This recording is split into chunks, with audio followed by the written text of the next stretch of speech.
गरियाबंद जिले के मैनपुर थाना क्षेत्र में फोर्स ने 16 नक्सलियों को ढेर किया है। ऐसा पहली बार है कि फोर्स ने किसी सेंट्रल कमेटी मेंबर को ढेर किया है। पुलिस वाले उस वक्त चौंक गए जब मारे गए माओवादियों में उन्हें चलपति का 100 भी मिला। छत्तीसगढ़ में माओवादियों के खिलाफ जो अभियान चलाया जा रहा है उसमें फोर्स को सबसे बड़ी सफलता मिली है। गरियाबंद जिले के मैनपुर थाना क्षेत्र में फोर्स ने 16 नक्सलियों को ढेर किया है। मारे गए नक्सलियों में सेंट्रल कमेटी मेंबर चलपति भी शामिल है। चलपति पर फोर्स ने 1 करोड़ का इनाम रखा था। ऐसा पहली बार है कि फोर्स ने किसी सेंट्रल कमेटी मेंबर को ढेर किया है। सीसी मेंबर यानी कि नक्सल संगठन में सबसे ऊंचे दर्जे का पायदान। तो पहली बार फोर्स को इतनी बड़ी सफलता मिली है। कौन था चलपति, नक्सल संगठन के लिए कितना महत्वपूर्ण था? छत्तीसगढ़ और उड़ीसा बॉर्डर पे मौजूद है गरियाबंद जिला। गरियाबंद जिले के मैनपुर थाना क्षेत्र के अंतर्गत एक जगह है कुल्हाड़ी घाट। ये इलाका उदंती सीता नदी टाइगर रिजर्व क्षेत्र के अंतर्गत आता है। ये इलाका घने जंगलों से घिरा हुआ है। इसी इलाके में चलपति सहित 60 नक्सलियों की मौजूदगी की सूचना पुलिस को मिली थी, जिसके बाद उड़ीसा के स्पेशल ऑपरेशन ग्रुप यानी कि एसओजी के जवान, छत्तीसगढ़ से E30 और सीआरपीएफ के जवानों ने एक संयुक्त ऑपरेशन इस इलाके में लॉन्च किया। लगभग 2000 जवानों ने इस इलाके को घेरा, जिसके बाद 19 तारीख को इस इलाके में इस ऑपरेशन की शुरुआत की गई थी। 20 तारीख को पहली बार नक्सलियों से जवानों की मुठभेड़ हुई, जिसमें 2 महिला माओवादियों के 100 पुलिस को बरामद हुए।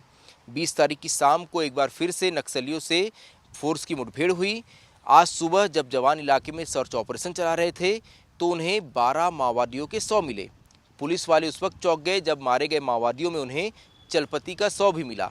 चलपति जो कि नक्सल संगठन में सेंट्रल कमेटी मेंबर है, साथ ही उड़ीसा स्टेट कमेटी का प्रमुख भी इसे माना जाता है। पुलिस रिकॉर्ड के अनुसार फिलहाल गणेश उइके उड़ीसा स्टेट कमेटी का प्रमुख है, यानी कि उड़ीसा में जितनी भी नक्सल गतिविधियां होती है उसका प्रमुख कहा जाए तो वो गणेश उइके है। लेकिन हाल ही के दिनों में चलपति को उड़ीसा स्टेट कमेटी का सचिव बनाए जाने की बात सामने आई थी। ऐसे में फोर्स द्वारा चलपति को ढेर करना अपने आप में ही बहुत बड़ी सफलता है। चलपति क्योंकि सेंट्रल कमेटी मेंबर है और नक्सली अपने इस तरह के बड़े कैडर की नक्सलियों की सुरक्षा के लिए काफ़ी सजग होते हैं, तो पुलिसिया रिकॉर्ड में चलपति की सुरक्षा के तौर पे 9 गार्ड हमेशा मौजूद होते थे। इन सभी गार्ड के हाथ में AK-47 और इंसास जैसे हथियार होते थे। इनमें अधिकांश नक्सली जो हैं वो बस्तर से ही उसके साथ गए हुए थे। चलपति 2021 से पहले तक माड़ क्षेत्र यानी अबूझमाड़ क्षेत्र में सक्रिय था। 2021 में उसे उड़ीसा भेजा गया था। नक्सली अक्सर अपने बड़े नक्सलियों को इसी तरह एक जगह से दूसरी जगह पर शिफ्ट करते रहते हैं ताकि संगठन की बागडोर जो है वो सही तरह से सही नक्सलियों के हाथ में रहे। क्योंकि उड़ीसा इलाके में उसे भेजा गया था, उड़ीसा इकाई का प्रमुख बनाया गया था, ऐसे में उसने अपने सुरक्षित ठिकाने के तौर पर बिल्कुल उड़ीसा और छत्तीसगढ़ के बॉर्डर पे मौजूद गरियाबंद जिले को चुना, क्योंकि ये रिजर्व फॉरेस्ट की इलाका है, बहुत ही घने जंगल हैं। ऐसे में लंबे वक्त से चलपति इसी इलाके में सक्रिय था और यहीं बैठकर उड़ीसा में सभी नक्सल गतिविधियों को अंजाम देता था, जिसमें संगठन को मजबूत करने के साथ ही उस इलाके से नक्सल संगठन के लिए उगाही करना भी इसका प्रमुख काम था। ऐसा माना जाता है कि चलपति ने लगभग अपने 35 साल में, जब तक वो संगठन में सक्रिय रहा, हज़ारों नक्सलियों को संगठन में भर्ती किया, कई नक्सलियों को ट्रेनिंग दी, साथ ही ये टेक्निकल विंग में भी काफ़ी महत्वपूर्ण भूमिका निभाता था।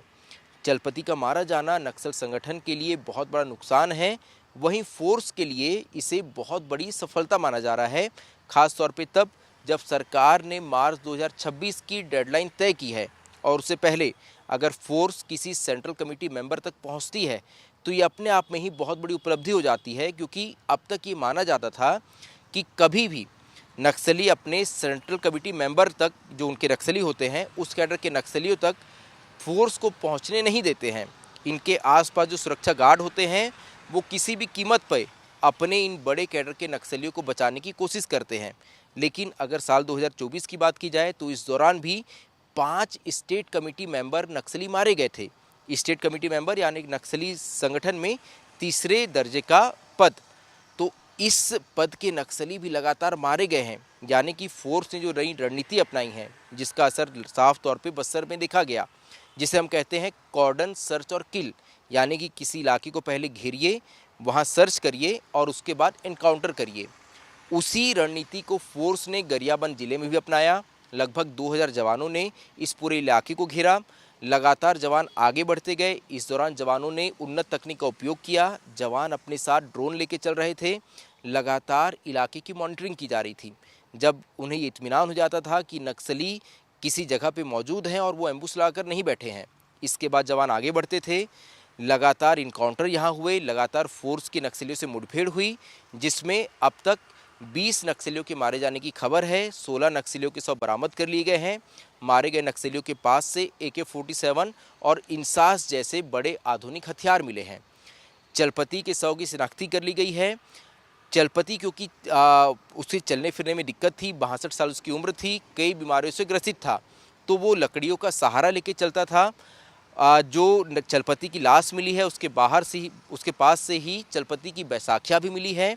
जो बाकी मारे गए नक्सली हैं, फिलहाल पुलिस उनकी भी शिनाख्ती कर रही है और ऐसा माना जा रहा है कि मारे गए नक्सलियों में स्पेशल जोनल कमेटी के और साथ ही DVC रैंक के कई नक्सली भी शामिल हो सकते हैं। इस पूरी मुठभेड़ में क्या कुछ आगे अपडेट आता है, यह भी आपको बताते रहेंगे।